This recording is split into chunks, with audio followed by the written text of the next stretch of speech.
Assalamualaikum warahmatullahi wabarakatuh. Di sini saya dan kelompok saya akan mempresentasikan hasil analisis kita tentang unsur intrinsik novel Perahu Kertas karya Dewi Lestari.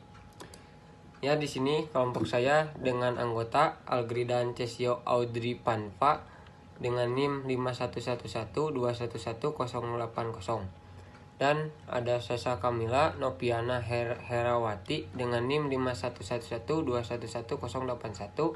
Ada Indah Syafutri dengan NIM 51112118082. Ada Ajeng Triani dengan NIM 511211083. Dan saya sendiri Sandoval Panyemujaki dengan NIM 511211084. Dan ada Sofia Nur Faujiah dengan NIM 51112111085.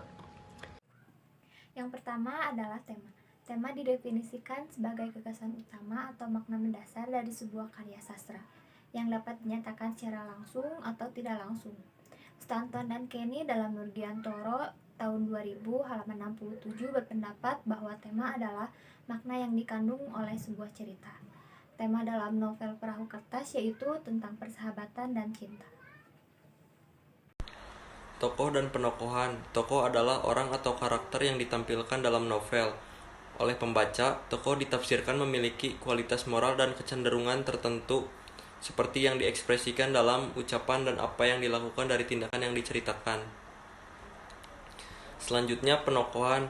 Penokohan adalah alat penulis atau alat sastra yang muncul kapan saja penulis menggunakan perincian untuk mengajar kita tentang seseorang. Ini digunakan selama cerita untuk menceritakan kisah itu. Penokohan adalah cara pengarang menggambarkan dan mengembangkan tokoh-tokoh dalam cerita. Untuk para tokoh-tokohnya itu sendiri, yang pertama ada Kenan. Ia adalah seorang laki-laki yang cerdas dan menyukai dunia seni lukis. Yang kedua itu ada Kugi. Ia adalah seorang gadis yang memiliki karakter santai, ceria, cerdas, dan penghayal. Dalam kesehariannya, Kugi memiliki sifat unik yang berbeda dari wanita pada umumnya. Yang ketiga ada Noni, yaitu sahabat Kugi yang cantik dan manis. Karakternya yakni rajin, disiplin, perfeksionis, perhatian, dan juga tegas. Yang keempat ada Lude, yaitu gadis Bali yang menyukai Kenan, memiliki karakter lemah lembut, baik hati, dan juga pemalu. Yang kelima ada Wanda, yaitu wanita yang mencintai Kenan, memiliki perawakan tinggi dan cantik. Wanda memiliki watak yang periang, agresif, perhatian, dan juga penyayang. Yang keenam ada Remy, yaitu seorang laki-laki yang selalu berpenampilan rapi, elegan. Karakternya yang ramah, baik, dan hangat membuat banyak wanita yang menyukainya. Yang ketujuh ada Eko, kekasih Noni dan juga sahabat dari Kenan dan Kugi, memiliki karakter harmonis, apa adanya, dan juga penyayang. Yang kedelapan ada Adri, yaitu seorang laki-laki yang merupakan ayah Kenan, bersifat keras kepala, tegas, dan suka memaksakan kehendaknya kepada Kenan. Yang kesembilan ada Lena, yaitu ibu Kenan, yang baik hati, penyayang, dan selalu mementingkan keluarganya atas segala-galanya. Yang terakhir yaitu ada Wayan, seorang laki-laki dari Bali yang merupakan sosok lain di antara kedua orang tua Kenan. Wayan adalah seorang pelukis terkenal di Bali. Cita rasa seninya membuat Kenan kagum akan dirinya. Latar adalah waktu dan tempat atau kapan dan di mana cerita berlangsung. Latar tempat, kampus, rumah, warung makan. Latar waktu, siang hari, sore, dan malam. Latar suasana, sedih dan bahagia. Plot atau alur.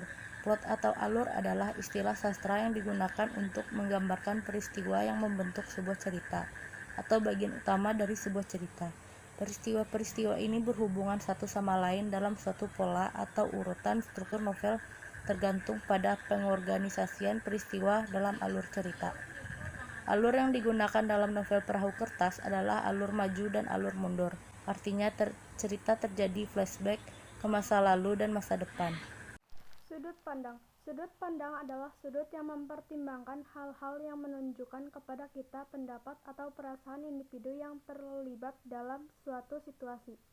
Dalam sastra, Sudut pandang adalah cara narasi yang digunakan penulis untuk membiarkan pembaca mendengar dan melihat apa yang terjadi dalam sebuah cerita puisi atau esai. Cerita dalam novel Perahu Kertas menggunakan sudut pandang orang ketiga tunggal. Amanat. Amanat adalah pesan moral yang disampaikan seorang pengarang melalui cerita. Amanat juga disebut sebagai pesan yang mendasari cerita yang ingin disampaikan pengarang kepada para pembaca. Amanat yang terdapat pada novel Perahu Kertas yaitu realitas. Realitas hidup salah satunya adalah kenyataan bahwa tidak semua yang kita cita-citakan akan terwujud. Lalu terdapat konsekuensi dari setiap pilihan. Kita harus bijak dalam menentukan pilihan. Yang ketiga, jadilah seperti siapa diri kita apa adanya.